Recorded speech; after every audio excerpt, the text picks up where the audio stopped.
When you're in a storm,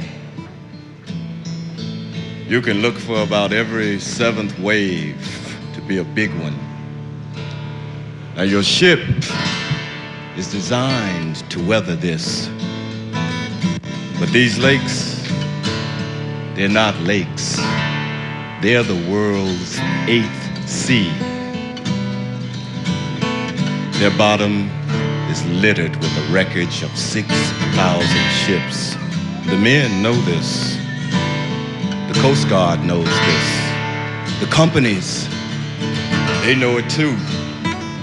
It's not that the companies are unconcerned with safety, but safety does not get the bills paid. Oh, they do manage to put a couple of lifeboats above every ship. No sailor thinks that lifeboats will do him any good. Know this, when you sail the lake in the month of November, you're living on the razor. You're in the wheelhouse. You're sitting 80 feet above the front of the ship. Maybe the whitefish beacon is working, maybe it's not. You don't have a photometer, which means to tell how deep a water you're in, one of your men has to go to the spar deck in the blizzard and drop a hand lead in the water, Mark Twain style. You got wind gusts of 60 miles an hour, and you got green water coming over the deck. Not spray, green water.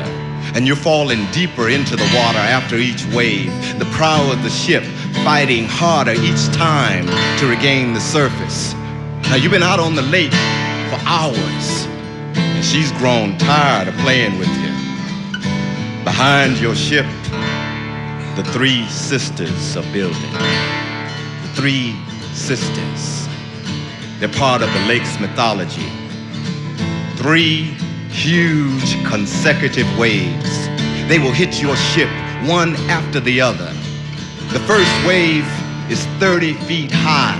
It rolls over the deck house, across the spar deck toward the front of the ship, and pushes the bow down into the water. Before you can recover, the second wave hits. It's larger than the first.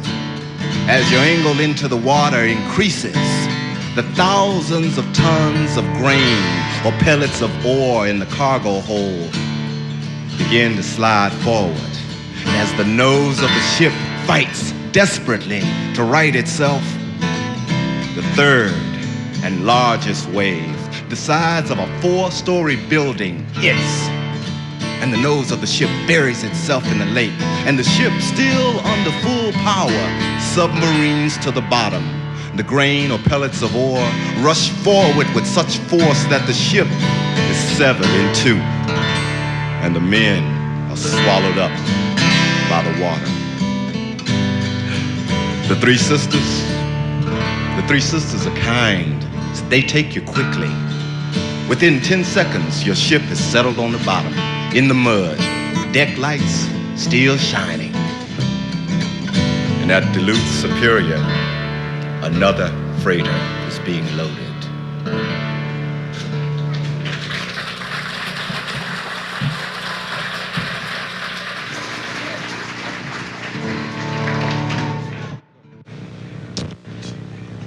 It was bright, unseasonably warm, and the Edmund Fitzgerald left on 9 November. Behind her was the Arthur Anderson, headed for 2 Harbors, Indiana, following by 7 hours.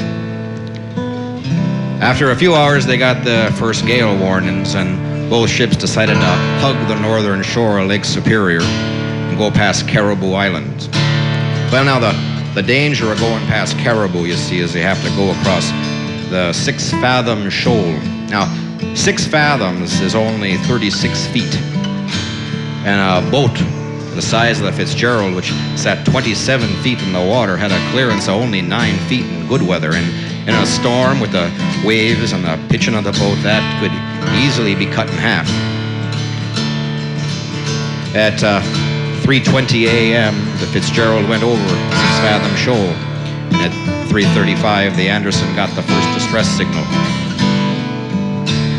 Our pumps were working, and they were pumping up to 32,000 gallons a minute like they should. And now if the water's coming over the top across the spar deck, that's one thing. But if the water's coming down from below, well, this isn't a battleship. This is little more than a motorized barge.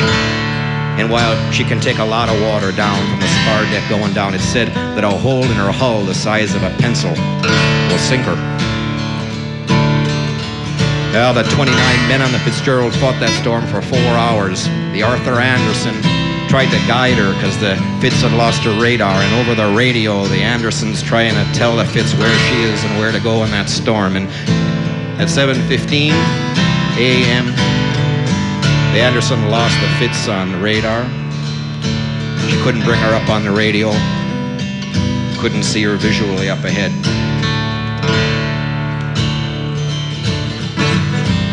Boats, little boats, ships, big ships that had reached safe port, and they sailed back into that great storm to look for the men on that boat.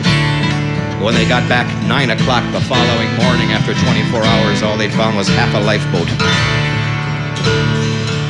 And if you want to come down with me on the 10th of November and go to the Maritime Church in Detroit, you can stand with the hundreds of others that still come every year and listen while they toll the bell 29 times and read off with each bell the names of the only men who really know what happened on that night in November.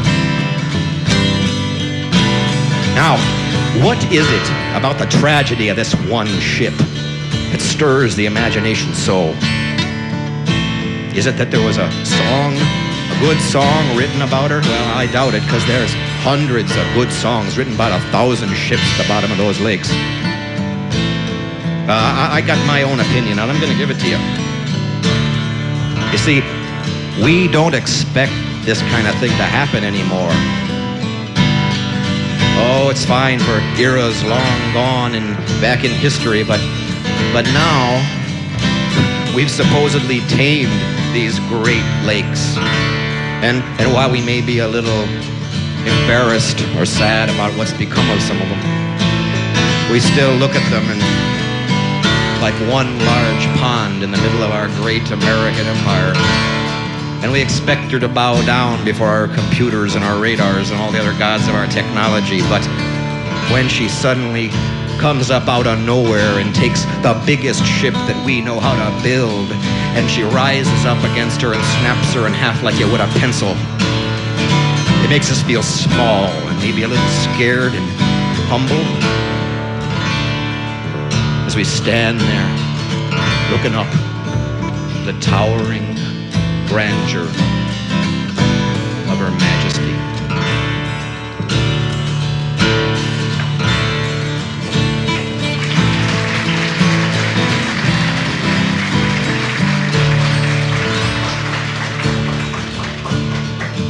Now you should remember that if you'd have stood her up, the Fitz would have been the tallest building in the Midwest, 730 feet high. The 530 feet of water that she sank in was not nearly as deep as she was long. Oh, and I don't mean to say sank. She was torn in half. Everybody's got a theory. Some of the men who've worked the Lakers think that she took on water down below from a gash in her hull. The gash, they say, was made by shoaling off of Caribou Island.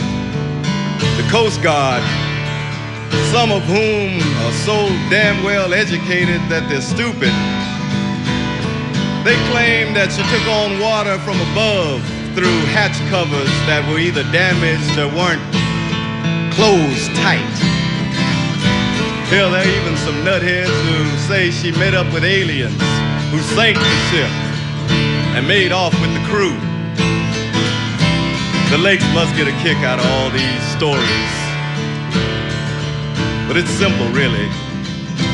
At 7:15 on the 10th of November, the Fitzgerald got hit by the Three Sisters.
Chicago. I promised that I'd marry them just one day from tomorrow. I sail the sea, I sail the lakes, I sail the whole world over. I'm mighty glad I am the lad they call the Benzie Rover. Hey!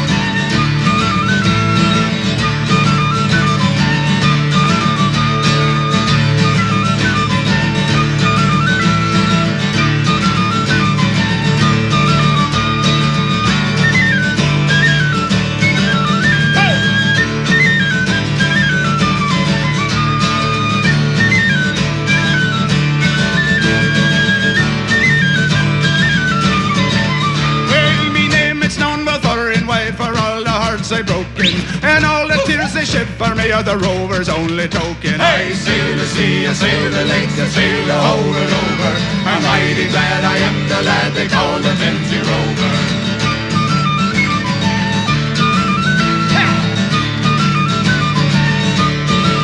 Well, I'm standing on the Frankfurt Pier, me sailing days are over, and on my arms their names appear, the loves of the Benzie Rover. I sail the sea, I sail the lakes, I sail the whole world over. I'm mighty glad I am the lad they call the Benzie Rover. I sail the sea, I sail the lakes, I sail the whole world over. I'm mighty glad I am the lad they call the Benzie Rover. I sail the sea, I sail the lakes, I sail the whole world over. I'm mighty glad I am the lad they call the Benzie Rover.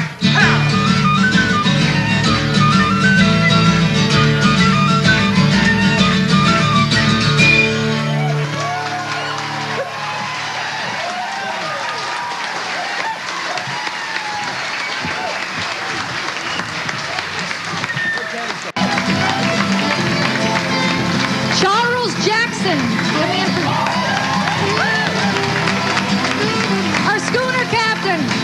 Come on up here, Jim Moran.